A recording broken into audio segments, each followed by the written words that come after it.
সরকারি স্কুলের জায়গা অবৈধভাবে আওয়ামী লীগের নেতারা দখল করে রাখছিল, এখন এটা মুক্ত করতেছে। তাই ছাত্ররা স্কুলে থেকে বাইরে জায়গা যে স্থান দখল করেছে স্থানের সামনে সিরিয়াল দাঁড়াইছে এবং বড় বড় ছাত্ররা ভিতরে ঢুকছে, তাই সবাই বাইরে করতেছে।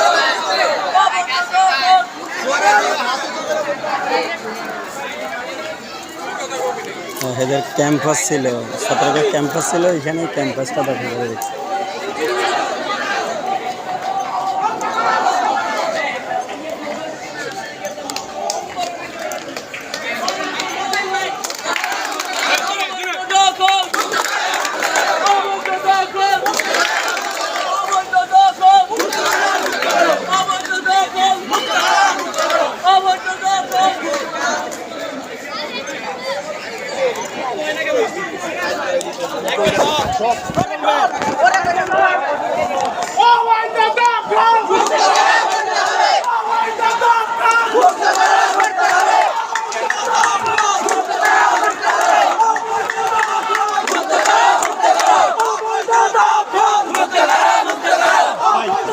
আপনার ইটস ভেরি ডেঞ্জারাস ভাই, আমি নিষেধ করেছি, সবাই করুক, আপনাকে বুঝতে হবে এটা।